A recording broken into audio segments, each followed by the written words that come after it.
მასწავლებლად სასერტიფიკაციო გამოცდა ფიზიკაში 2022 წელი ამოცანა ნომერი 25. ერთგვაროვან მაგნიტურ ველში ძალწირებისადმი მართობურად შეჭრილი დამუხტული ნაწილაკი მოძრაობს წრეწირზეო გვეუბნებიან. დავწეროთ მოცემულობა. ერთგვაროვანი მაგნიტური ველი გვაქვს B უდრის კონსტანტას, რაც ნიშნავს, რომ B-ს როგორც ცივი ისე მიმართულება ძირითადად ნებისმიერ წერტილში არ გვეცვლება, ერთგვაროვანიაო და მაგიტომ, ხო? და ძალწირებისადმი მართობულად შეიჭრაო დამუხტული ნაწილაკიო. თუ დამუხტული ნაწილაკი ძალწირებისადმი მართობულად შეიჭრა, მაშინ ამ ნაწილაკის სიჩქარე და მაგნიტური ველის მიმართულება ურთიერთმართობული ყოფილა, ხო? და წრეწირზე დაიწყო მოძრაობა. ბრუნვის პერიოდი არის ტეო, ესე იგი თავიდან T1 მოდი იყოს T2, თავიდან T არისო და რის ტოლი გახდება ბრუნვის პერიოდი, თუ ნაწილაკის კინეტიკური ენერგია 4-ჯერ გაიზრდებაო. ნუ თავიდან დავუშვათ E კინეტიკური 1 თუ ტოლი არის S-ი, აი ამას 4-ჯერ გავზდითო, E კინეტიკური 2-ს რო 4S გავხდითო, ამ ჩემ პერიოდსო რა მოუვაო? კინეტიკური ენერგიის 4-ჯერ გაზრდის შემთხვევის შემდეგო, აი მაგას ვიკითხებიან. ესე იგი თეორი გვინტერესებს. ხო. კარგით, ესე იგი რა სიტუაცია გვაქვს? მაგნიტური ველი, რომელიც მოდით ამ დაფის სიბრტყეში მოვათავსოთ, სიბრტყეში შედიოდეს, შეიძლება გამოდიოდეს არაფრის, მაგრამ პირობითად ასე დავუშვათ. და ამ ველში მოხვედრის შემდეგ ნაწილაკი დაიწყებს, აი ესე დაიწყებს, აი ესე წრეწირზე მოძრაობას, ხო? გარკვეული სიჩქარე იქნება, წრეწირზე მოძრაობის სიჩქარე იქნება ხების გასწვრივ მიმართული. ავიღოთ რაღაცა რადიუსი, ავიღოთ ამ წრეწირის, პირობითად ეს იყოს R. და ეხლა ამ მაგნიტურ ველში მოხვედრის შემდეგ რატომ მოძრაობს ეს ჩვენი ნაწილაკი, ხო? გამომდინარე იქიდან, რომ ამ ნაწილაკზე მოქმედებს ლორენცის ძალა, ეს ჩვენი ლორენცის ძალა მოქმედებს რა ამ ნაწილაკზე. იწვევს ამ ნაწილაკის აჩქარებას, ოღონდ ეს აჩქარება არის ცენტრისკენული, ხო? ცენტრისკენულ აჩქარებას ანიჭებს, ცენტრისკენული, რომელიც ცენტრისკენაა მიმართული და ნიუტონის მეორე კანონიდან გამომდინარე, ლორენცის ძალა, რა ძალაც ამ სხეულზე მოქმედებს, ტოლი უნდა იყოს მასისა და აჩქარების ნამრავლის. ოღონდ აჩქარების როლში ახლა ცენტრისკენული აჩქარება გვაქვს, ხო?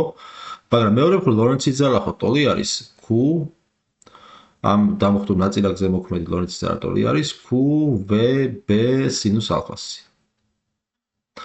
მაგრამ ეს ალფა ხო ეს ყველა კუთხე არის სიჩქარესა და მაგნიტურ ველს შორის, რომელიც ურთიერთმართობულია, გამოვაკვირდეთ და თუ ურთიერთმართობულია სინუსი 90, ალფა 90 გრადუსი ყოფილა და ალფა თუ 90 გრადუსია, ეს ერთი სტოლი გამოვდის და მოდით მოვუშვი ამას.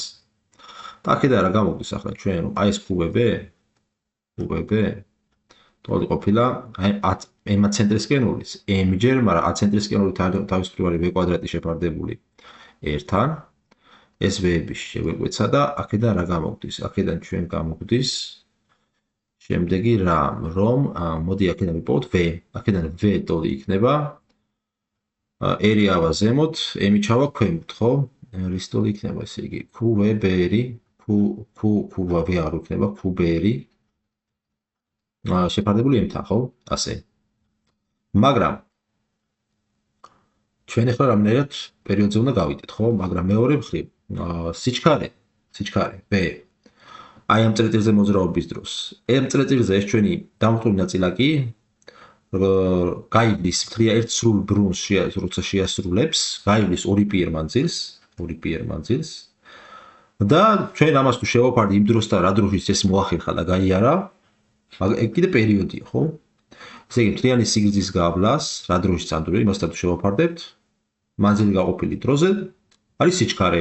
ესე იგი, აი ეს V თავისუფლად ტოლი ყოფილა 2, ოღონდ აქ დიდი ერი ავიღოთ, ხო, იმიტომ რომ პატარა ერი, დიდი ერთად გვაქვს აქ რადიუსი აღნიშნული. ანუ ეს ტოლი ყოფილა 2πr-დი შეფარდებული ტესტთან. ეხლა ეს ერებიც შეგვეკვეცება ტოლობის ორივე მხარეს. ანუ რა გამოგდის მოიცადე, ესე იგი 2π შეფარდებული ტესტთან. ტოლი გამოგდის QB შეფარდებული M-თან, საიდანაც ტესტის მიმიღებს, რომ ტოლი არის 2πm შეფარდებული რა გამოგდის 2πm შეფარდებული QB-სთან, ხო? QB-სთან. აჰა. ესე იგი, ეს T პერიოდი, ეხლა დავაკვირდეთ აი ამ გამოსახულებას. პერიოდი, ხო, სიჩქარეზე საერთოდ არ არის დამოკიდებული. შესაბამისად, სიჩქარეს გავაზრდით, შევამცირებთ თუ რასაც გინდა უზამთ, ეს პერიოდი ზეგავლენას არ ახდენს, არ ცვის. შესაბამისად, ეხლა თუ მეორე მხრივ ხა კინეტიკური ენერგია E ტოლი არის, ნუ mv კვადრატ ნახევრის, ხო? ანუ კინეტიკური ენერგია თავისუფლად დამოკიდებული არის სიჩქარის კვადრატზე, ხო? და ბუნებრივია პერიოდი თუ სიჩქარეზე არ არის დამოკიდებული, იმის მით უმეტეს სიჩქარის კვადრატიც არ იქნება, ხო, დამოკიდებული. და თუ სიჩქარის კვადრატზე არ იქნება დამოკიდებული და კინეტიკური ენერგია სიჩქარის კვადრატის ფუნქციაა და თუ სიჩქარის კვადრატი არ იცვლება, მაშინ კინეტიკური ენერგიის ცვლილებაც შესაბამისად ვერ გამოიწვევს, ნუ გამოიწევს ვესცვლილებას, მაგრამ ბუნებრივია ეს არ შეგვიცვლის ჩვენს პერიოდს. ან სხვანაირად რო შევხედოთ, მოდი ეს სიჩქარეზე რო დავიყვანოთ ეს, ხო, ნახეთ, ესე იგი, როდესაც ჩვენს სხეულს აქვს ვესიჩქარი, ამ დროს მისი კინეტიკური ენერგია, კინეტიკური ტოლია mv კვადრატ ნახევრის, ხო? მაგრამ როდესაც ჩვენს ნაწილას გაუხდება ორივე სიჩქარე, ამ დროს კინეტიკური ენერგია, ნახეთ, კინეტიკური ენერგია ტოლი ხდება m-ჯერ ორივე, გესმაგიროთ უკვე ორივე კვადრატი, ანუ 4 m-ჯერ 4-ვე კვადრატი გვექნება, რაც 4 mv კვადრატ ნახევრის ტოლია და ეს თვითონ საწყისი კინეტიკური ენერგია არის, რაც გვქონდა. ანუ ეს არის პირველი შემთხვევა, ეს მეორე შემთხვევა. ეს საწყისი არის, ანუ 4e კინეტიკური ერთის გამომდის. ანუ კინეტიკური ენერგიის 4-ჯერ გაზრდა ეკვივალენტური იმისა, რომ სიჩქარე 2-ჯერ გაგვიზვარდა. და ესე იგი, სიჩქარე თუ 2-ჯერ გაგვიზრდია, ბუნებრივია ეს პერიოდზე ზეგავლენას არ მოახდენს, რადგანაც პერიოდის საერთოდ არ ყოფილა თურმე სიჩქარეზე დამოკიდებული. შესაბამისად, T2 დარჩება T1-ის ტოლად და ეს ტოლი იქნება T-ი, საბოლოოდ რომ დავწეროთ ეს ჩვენი პასუხი. პასუხი G.